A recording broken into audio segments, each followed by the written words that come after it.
way that you could help, and we would be much, much appreciated. Okay. Well, if you have your Bibles, go ahead and turn to the book of Luke, chapter 10. We are continuing our summer series, The Questions That Jesus Asked, and today we are going to be in one of the most famous stories in all the world, not just the Bible, in all the world. It is the story of the Good Samaritan. And what we've said throughout this series is that questions really were a primary strategy that Jesus used to teach people things about himself, about themselves, and about the world. And it's never about information. It's always about transformation. Jesus is not asking these questions because he doesn't know the answer. Jesus is asking these questions so that the people who are being asked learn the answer, because it's truths that they need to understand that maybe they're not seeing or comprehending. And he asks an incredible question at the very end of this story. So Luke chapter 10, we're going to get started right in verse 30. Jesus replied, "A man was going down from Jerusalem to Jericho, and he fell among robbers, who stripped him and beat him and departed, leaving him half dead. Now by chance, a priest was going down that road, and when he saw him, he passed by on the other side. So likewise, a Levite, when he came to the place and saw him, passed by on the other side. But a Samaritan, as he journeyed, came to where he was, and when he saw him, he had compassion." Circle that phrase right there. He had compassion. He went to him and bound up his wounds, pouring on on oil and wine. Then he set him on his own animal and brought him to an inn and took care of him. And the next day he took up 2 denarii and gave him to the innkeeper, saying, "Take care of him, and whatever more you spend, I will repay you when I come back." So here's the question.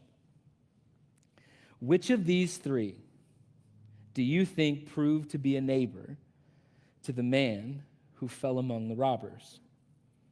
And he said, this is an expert in the law, "The one who showed him mercy." And Jesus said to him, "Now you go and do likewise." So the immediate context of the Good Samaritan really kind of tees up the bullseye for Jesus. It helps us understand what he's trying to get at. There is this expert in the law, and he comes to Jesus and he asks him a question. He's like, "Teacher, what must I do to inherit eternal life?" And Jesus is like, "Well, what is the law? What does it say in the law? What do the scriptures say?"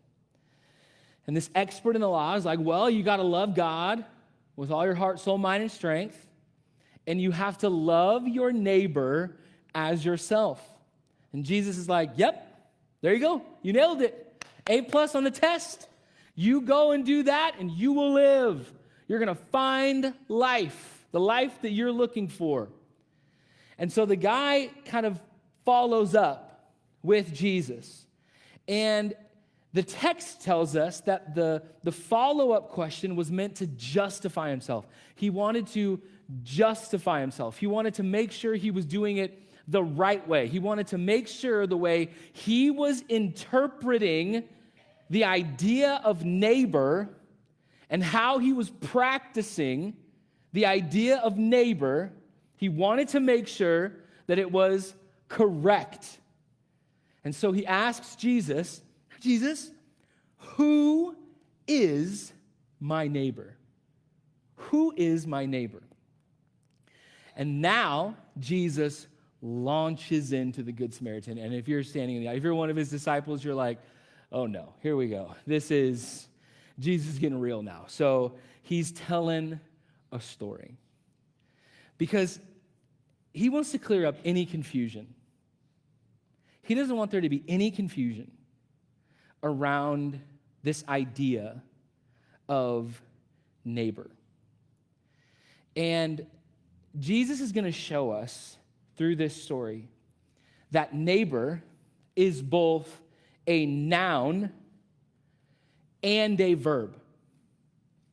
That neighbor is both a who and a how. That it is more than what this guy was hoping for. That it means more in terms of who and how than this guy was even contemplating. And it is such a great portion of text for us to hear and understand and practice all the time, but I think especially right now. So let's talk about the who. Let's talk about the who. So Jesus, in telling this story and even following up with the question afterwards, there's the first thing he's after is, I want you to understand who. Who is your neighbor? Now, Jesus told stories. Jesus was a great storyteller.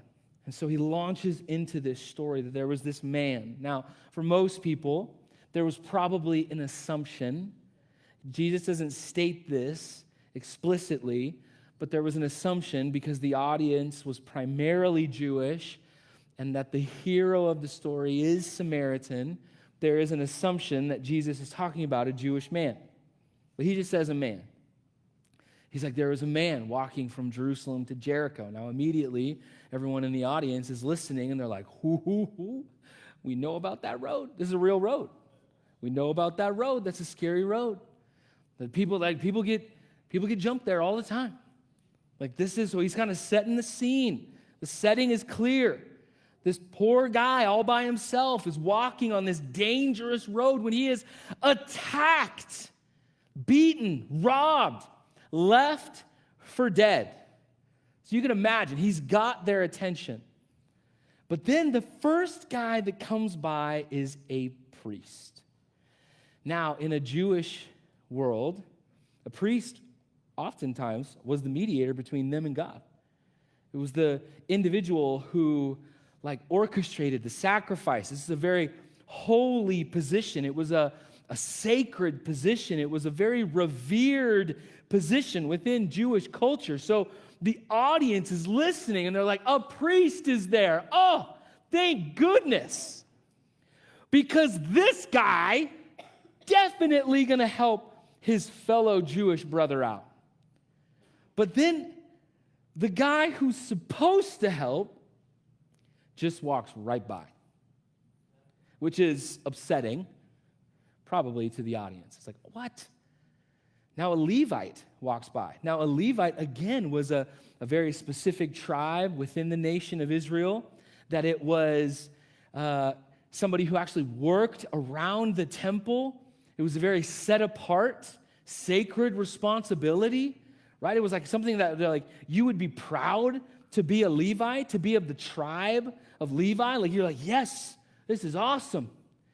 And they're like, okay, well, the priest didn't help him. That's okay. We can forgive that. The Levite's walking by. Of course he's going to help. So the Levite just walks past. Doesn't do what he's supposed to do.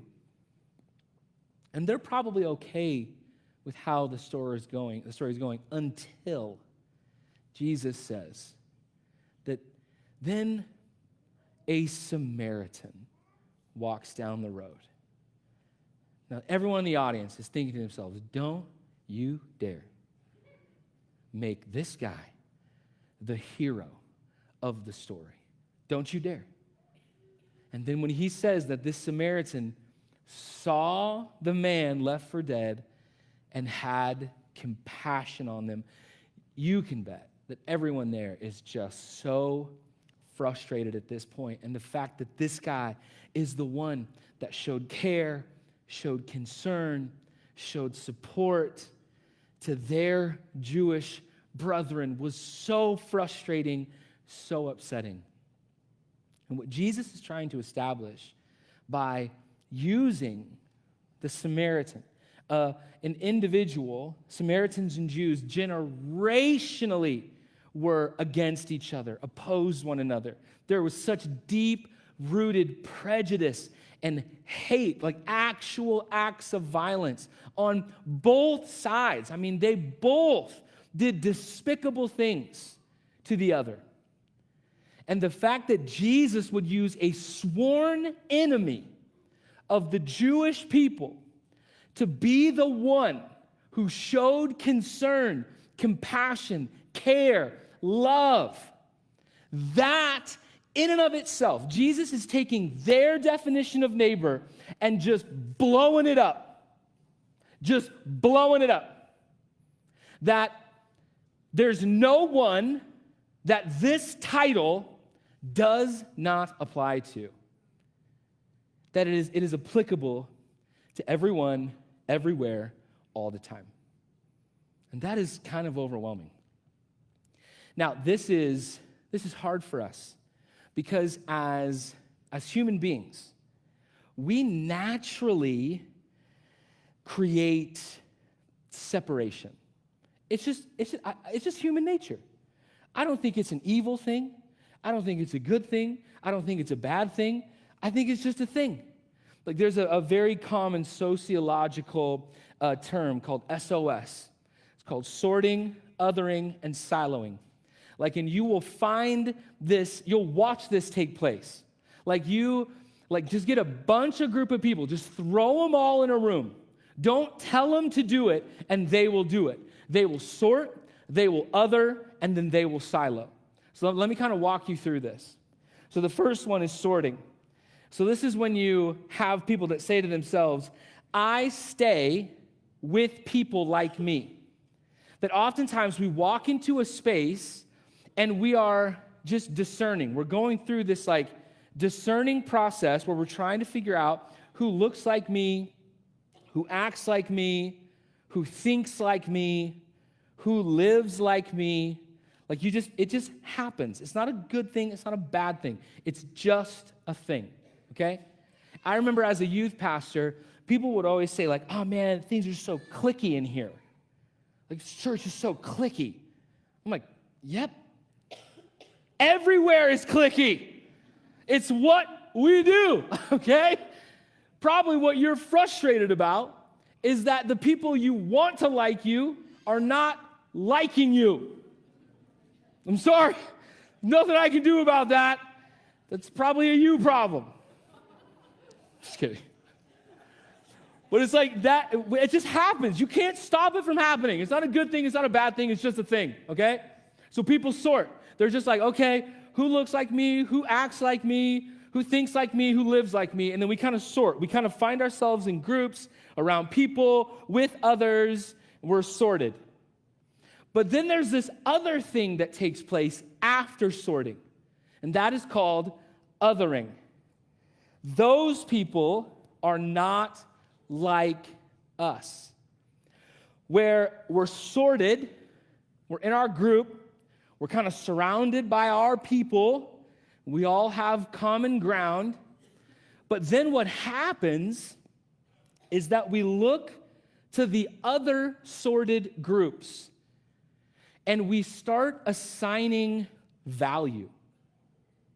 We start looking at the differences between this group and this group, and we say to ourselves oh my goodness, can you believe they said that?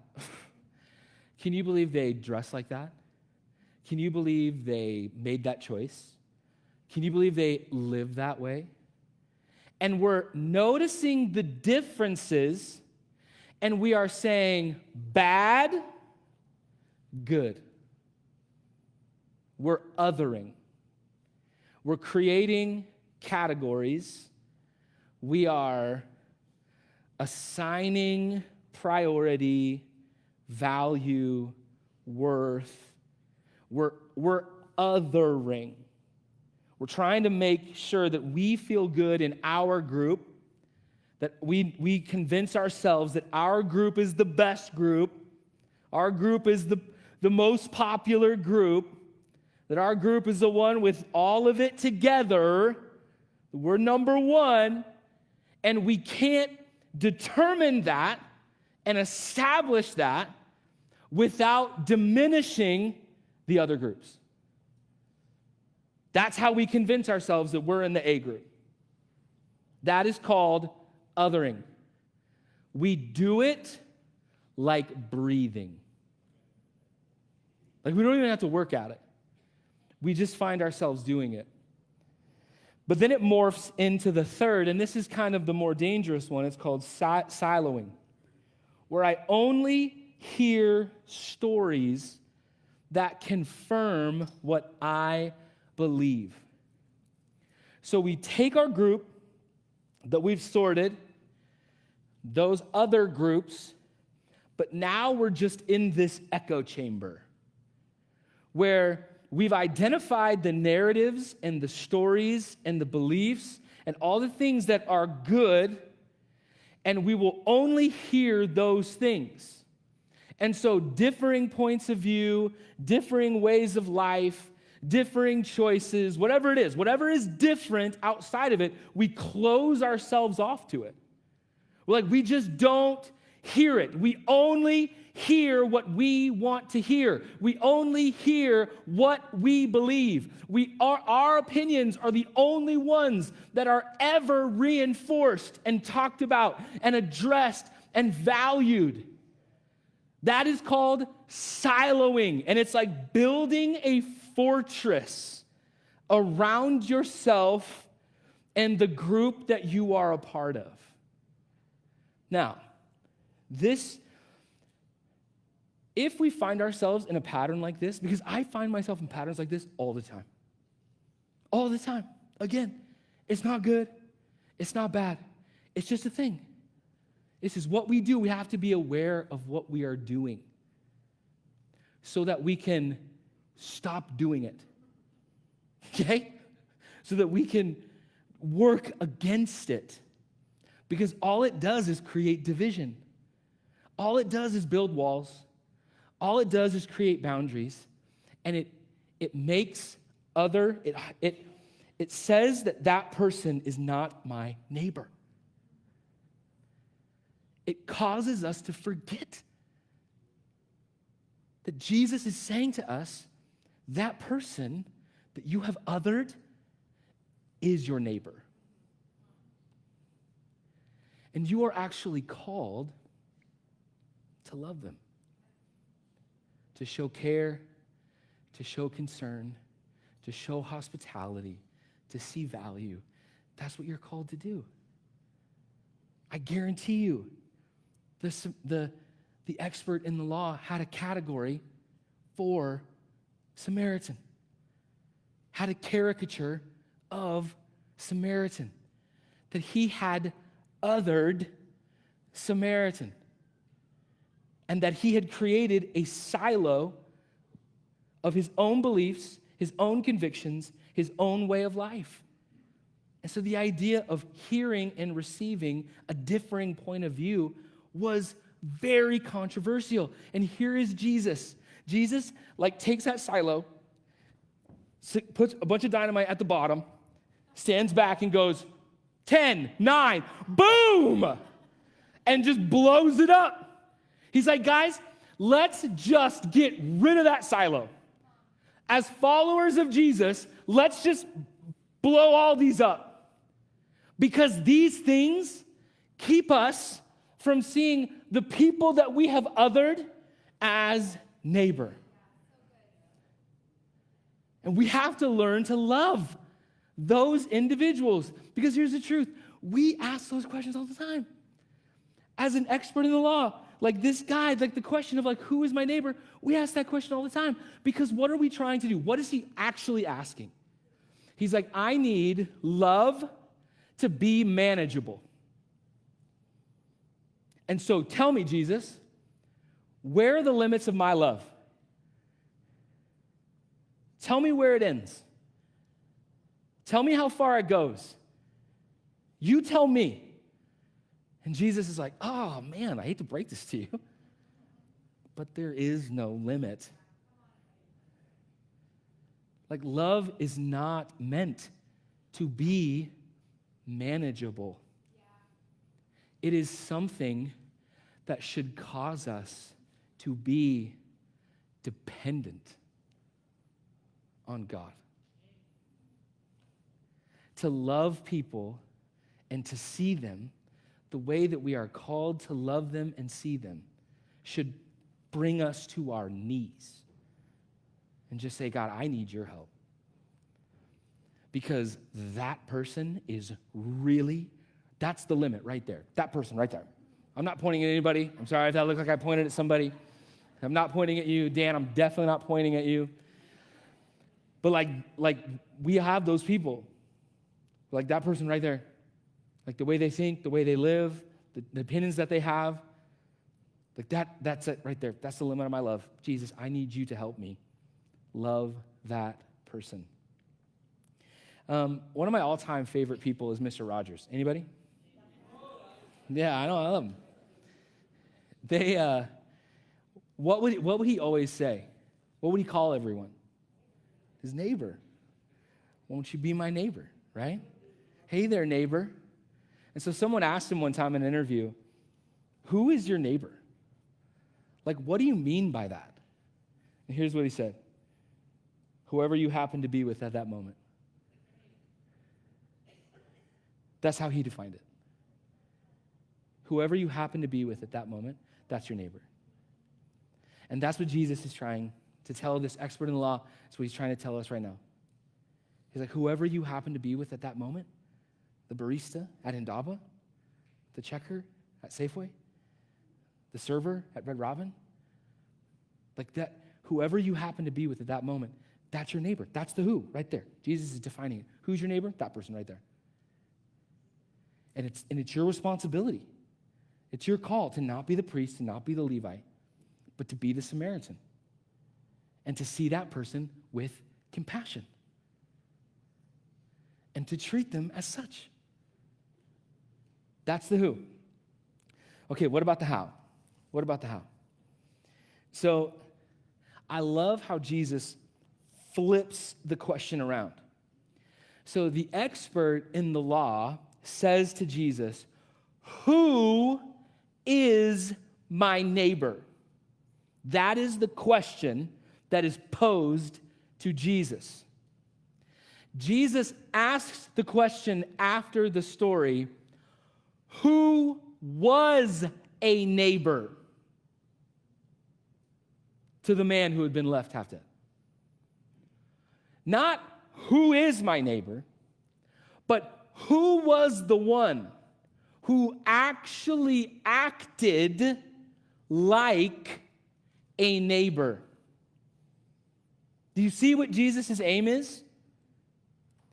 He's like, that's the wrong question. That's not the most important question. Like, we shouldn't be walking around asking ourselves, are they my neighbor? Are they my neighbor? Are you my neighbor? He's like, no. Don't get caught in the weeds there. Here's the question I want you to ask yourself. Am I being a neighbor to you? Am I neighboring you well? Am I becoming the type of person that loves people like that? That is the question that Jesus wants you to answer. That is what he's after. He's like, man, are you acting like a neighbor? Are you loving like a neighbor? Not who is my neighbor, but are you acting like one? He turns it into a verb. And then he asks them, he's like, well, who proved to be a neighbor? And he's like, the one who helped the man. He's like, couldn't even say the Samaritan. Couldn't even say it. He's like, the guy who helped him. Ugh, I hate that I even have to say that. Jesus is like, well done. A+. You get an answer. You get an A on the test. Now, go and do likewise. That's his bullseye right there. He's like, go, do that. Love like that. Neighbor like that. Go and do likewise. Now, anybody else, you get to the end of that story and you get to this point in the sermon and your hand is raised and you're like, I don't think I can do that. Anybody? My hand's up. I'm like, what? I have a whole list of people that I can tell you, if someone acts like this, treats me like this, responds like this, believes these certain things, that I would literally say to God, that right there, that's where my love ends. That God, I cannot find it in myself, within my own strength, to show love, care, concern, hospitality, generosity to that person right there. And now you're calling me to just love sacrificially, love like selflessly, like a love that just is constantly costing me something all the time. Go and do likewise. It's so easy to go do likewise. I got a lot of more questions. That's a massive invitation. How in the world do we get there? That's what I want to know. How do I get there? How can I just be the type of person that's just like, okay, I'm going to go and I'm going to do likewise, Jesus? The only way we get there is to realize that this is how Jesus has already loved us. That I think we can easily read this story and hear this parable and put ourselves in the center of it and say, okay, I'm called to be the Samaritan. And I think what Jesus wants us to understand first, because yes, I do think that is true. I think what Jesus wants us to understand first is that you are actually the one left for dead. That's the role you play first. That is the primary character that you symbolize first. You are the one left for dead. You are the one beaten up by sin. You are the one feeling lost, lessened, and no longer. You are the one powerless to do anything about your plight. You are the one left for dead. And a good Samaritan in Jesus came to earth, saw you, had compassion upon you, picked you up, cared for your wounds, took you to an inn, nursed you back to health, paid all your debts, covered your future expenses, that is what Jesus has done for you. And until you can believe that, then you are really going to struggle neighboring like Jesus wants you to neighbor. Because often, the limit of our love is the place that we have limited God's love for us. It's like I have yet to receive this degree of love from God, and so I cannot extend that type of love to anybody else. I can't extend it to my own wife, my own kids, close family. Like, what a gift. Just tell God where your love runs out. Tell him. But then at the same time, ask yourself, God, have I not allowed you to love me like that? Because he wants to. He wants to love you like that. And he wants you to receive it. He wants to blow your mind. He wants to overwhelm you with his love so that you can love like that. When Amber and I lived in Everett, this was like years and years ago, and we were really young. I think we were on like a date or like we were coming home from somewhere. And I took like a different way to get home. And it was when we lived on East Casino. You remember that? East Casino. It's kind of the hood in Everett. And so we were kind of taking a different way. We were kind of going around this corner and under this overpass. And there was a car that had like driven through this fence and hit this like concrete pillar. And I'm like, oh my goodness. And we were like the first ones on the scene. And I like pull over. And Amber's like, no, Jay, it's a trap. I'm like, wow, you're not some good Samaritan. You'd have been the priest and the Levites. But I park the car and I get out and I like run over there and I'm like, guys, are you okay? There's like two guys that were like passed out, like in the front of the car, and you could tell they were injured, and one of the guys was bleeding from his head, and I'm like, are you okay? Are you okay? And he's like, I'm going to call the police. And I call 911, and I get him there, and we get him out of the car, and we kind of get him away from the truck, and I'm like, okay, everything's okay. They're away from the car. They're away from the truck. Now, here's what I believe. And maybe I'm wrong, but I want you to know, I'm going to give you the benefit of the doubt here. Here's what I believe about most people in this room, is that if you would have driven upon the same accident, you would have done the same thing. I actually believe that. That if you would have seen a person in crisis, in distress, in need, that you would have stopped what you were doing. It wouldn't have mattered what was going on or what you were driving to or what you'd experienced. It wouldn't have mattered. That most of you in this room would have stopped and done something about that situation. And here's what I actually also believe that you wouldn't have done. You would not have run to the front of that car, opened the door, and asked the person, are you a Christian? Hold on. Before I help you, I need to make sure you're not a Muslim. Are you pro-life or are you pro-choice? Are you gay or are you straight? Hold on, I got to make sure. Who did you vote for? This is huge. This is huge. Because I may not help you. I got to double check. None of us would have done that, right? Are you a Niners fan? Oh, sorry, no way. I'm like, I can't. Like, none of us would have done that, right?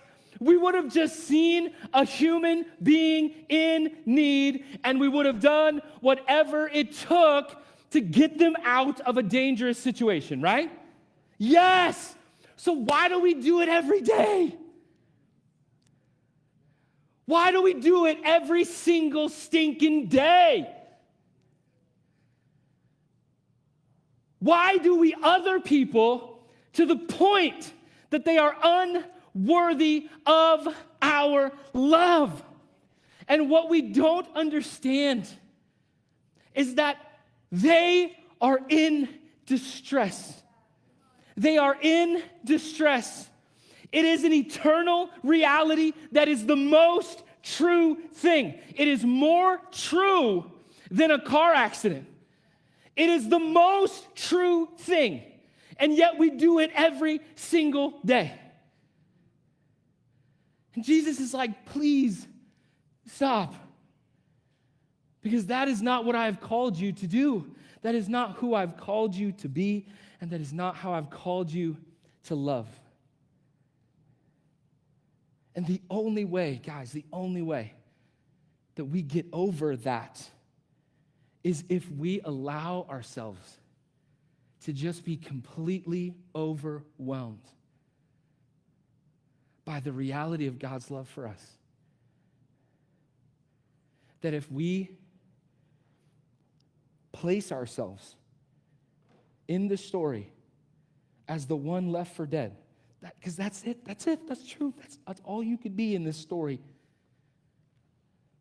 And then Jesus was the one who saved us. Jesus was the one who loved us. And Jesus didn't count any of our faults, any of our sin, any of our choices, any of our mistakes. He didn't count the chasm, the debt that we owed. He did not take it into account before he helped us and saved us and delivered us from our plight. And we are called to do likewise. Amen? Ushers, if you'll start handing out the elements of communion. This is like the perfect sermon for a communion Sunday. Because what we have the opportunity to do as we practice the ordinances of the church is to reflect and to ask ourselves, man, like, God, like, where are the limits of my love? Like, who are the people that just, Lord, it's right there. That's the boundary marker right there. That's where my love runs out. Like, who are the people that I've just like othered and pushed aside? Like, am I just like inside this like echo chamber and this silo where all I ever hear is like my own opinion all the time? And I can't hear or entertain or consider or even listen to the opinion of another. Ushers, you guys can just come down, start handing out the elements.